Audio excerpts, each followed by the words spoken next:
अस्सलाम वालेकुम व्यूवर्स, मैं हूं अरसलान ज़हूर और आप देख रहे हैं मेरा यूट्यूब चैनल। और वो दोस्त जो इस चैनल पर नए हैं उनसे रिक्वेस्ट है कि वो इस चैनल को सब्सक्राइब कर दें और बेल आइकन पर ज़रूर क्लिक कीजिएगा ताकि हमारा और आपका ये जो ताल्लुक़ है ये बरकरार रहे। अच्छा, आज जो है मेरे पास कोई स्पेसिफ़िक मौजू नहीं है बात करने के लिए, तो मैंने कहा चलो एक जो लंबा गैप था आपके साथ वो उसको जो है वो फ़िल किया जा सके और इसके बाद वक्तन फ़वक्तन कुछ वीडियोज़ का सिलसिला दोबारा जारी जो है वो हो जाए। तो बेसिकली मैं जो एक चीज़ आजकल नोट कर रहा हूँ ये है कि हमारे यहाँ ट्रैफ़िक के कवानीन को फ़ॉलो नहीं किया जाता। मैंने पहले भी इससे पहले एक मुख्तसर सी वीडियो बनाई थी और एक यूट्यूब का स्टेटस मैंने लगाया था।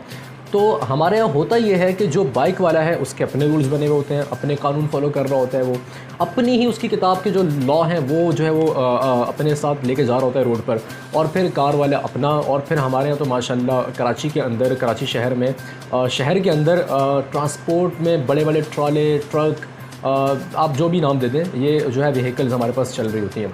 अच्छा, बाइक वाले हजरात जो हैं, मैं सबसे पहले बाइक वालों पे आऊँगा क्योंकि मैं ख़ुद भी बाइक ही राइड कर रहा होता हूँ। बाइक वाले हजरात एक तो हेलमेट यूज़ ही नहीं करते, हेलमेट इनके पास नहीं होता, साइड ग्लासेस इनके पास नहीं होते, इंडिकेटर का इस्तेमाल ये नहीं करते, और थोड़ा सा रास्ता इनको मिलता है और फैमिली पीछे बैठी हुई होती है तो ये उस रास्ते में भी जाना जो है वो अपना जो है वो हक़ समझते हैं और जाते हैं उस रास्ते में।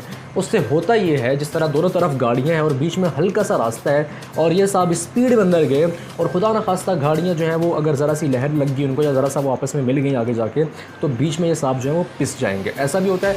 और फिर वो एरियाज़ जहाँ पे ये बड़ी बड़ी व्हीकल्स जो ट्राले ट्रक वगैरह चलते हैं, जिस तरह आपका कैमाड़ी का एरिया है, आपका हॉक्स बे का एरिया है, ठीक है, आपका अमटी खान रोड है, माई कराची रोड जो है वो, वहाँ पे जो है ये बहुत ज़्यादा जो है वो एक्सीडेंट के ख़तरात होते हैं। आईसी का जो पुल है हमारा, तो उस पर क्या है कि जी वो ट्राले के बराबर में जो है वो एक स्पीड में आते हैं और बिल्कुल साफ जाम करके बाइक निकाल रहे होते हैं, तो इससे एक्सीडेंट के जो वो परसेंटेज है वो ज़्यादा हो जाता है और एक्सीडेंट होते भी हैं। अल्लाह हम सबको अपने हिफ्ज़ व अमान में रखे। आप ये समझ लें कि इन्होंने वहाँ पहुँचना होता है कि जहाँ ये ना पहुँचे तो दुनिया ख़त्म हो जाएगी, इनका पहुँचना वहाँ ज़रूरी है। ये बहुत गलत है। अब ट्रैफ़िक के कवानीन को फॉलो करें। और फिर जब आपने लाइन चेंज करनी होती है, चाहे वो बाइक वाला हो, चाहे वो कार वाला हो, चाहे वो ट्रक वाला हो, चाहे वो किसी भी व्हीकल का वो ड्राइवर है, वो लाइन चेंज करना तो हमारे यहाँ तो कोई मसला ही नहीं ना। आप लाइन चेंज हो जाती है आपकी। कैसे? आप बस अगर यूँ सीधा जा रहे हैं और अचानक से आपने जो है वो वहाँ मुड़ना है, तो आप पहले से इंडिकेटर तो ऑन ही नहीं करते। वहाँ पहुँच के ही आपने वहाँ से यूँ ये टर्न लेना आपने, और जो पीछे गाड़ियाँ आ रही हैं सब बेड़ा गर्क और फिर टकराती नहीं, और फिर एक्सीडेंट भी ज़्यादा होते हैं वहाँ पे, जो कि बिल्कुल गलत है। हाँ, ये भी कह रहा है, ये जो बना रहे वीडियो ये भी कह रहा है, हाँ ये भी ऐसे ही करता है। अच्छा, फिर ऑटो वाले हज़रात, ऑटो तो मैं माज़रत के साथ, और मैं जो है वो ये बात करना नहीं चाहता लेकिन करनी पड़ रही है मुझे।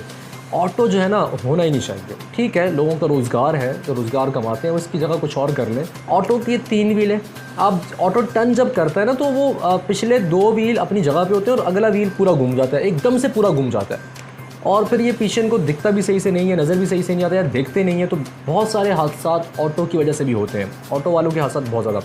और पब्लिक ट्रांसपोर्ट वाले माशाल्लाह, हमारे जो बसेज़ हमारे यहाँ कराची में स्पेशली जो चलती हैं, तो जब ये एक बस वाला अपने हम नाम बस वालों को जब एक साथ देखता है तो फिर इनमें लगती है रेस। और फिर ये जब रेस लगाते हैं आपस में, तो फिर एक तो बड़ी गाड़ियाँ हैं, और जब ये रेस लगाते हैं तो फिर ये साइडों पे नहीं दिखता है कि पब्लिक और भी रोड पे जा रही है, और इससे बहुत सारे हादसा हुए भी हैं और होते हैं और होते रहेंगे भी जब तक इस पर कोई कानूनी कार्रवाई ना हो सके या फिर जब इस पर कोई पाबंदियाँ ना लगाई जाएँ। तो भाई आप जब रोड पे निकलते हैं तो एक तरह से आपका सफ़र है, और सफ़र में आप दुआ पढ़ के निकलें और फिर सफ़र को सफ़र समझ के निकलें।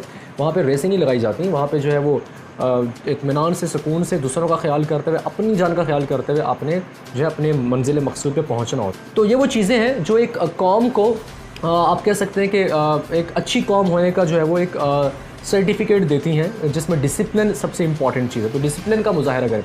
जब आप रोड पे ड्राइव कर रहे होते हो तो सामने रोड क्रॉसिंग की बात करें तो ख़वातीन या फिर मर्द हजरात बग़ैर वो जो रोड क्रॉसिंग के लिए गवर्नमेंट ने बना के दिया हुआ होता है एक ब्रिज टाइप, जहाँ रोड क्रॉस करना है आपने, उसका इस्तेमाल नहीं करते। वो फुटपाथ फलांग के जो है वो रोड में बीच में आ जाएंगे और अचानक से गाड़ी के आगे आके वो थोड़ा सा डांस टाइप करेंगे ना, थोड़ा सा कभी आगे कभी पीछे। गाड़ी वाला बेचारा कंफ्यूज हो जाएगा, मैं इधर जाऊँ या इधर जाऊँ, कभी वो आगे होंगे कभी वो पीछे होंगे, और फिर गाड़ी ठुक जाएगी। तो ये बहुत गलत है यार। जो गवर्नमेंट ने आपको एक फैसिलिटी दी है, चाहे ठीक है आप रोड यहाँ पे आपने क्रॉस करना है और वो जो ब्रिज है रोड क्रॉसिंग का वो आगे बना है, थोड़ा सा पैदल चल लें, पैदल चलने में क्या मसला है, आप वहाँ जाके वहाँ से रोड क्रॉस कर लें। लेकिन नहीं, हमारी आवाम को बहुत जल्दी होती है तो वो बीच में ही उन्होंने रोड क्रॉस करना होता है, जो हादसात का बायस बनता है। तो डिसिप्लिन जो है ना भाई, अपने अंदर डिसिप्लिन को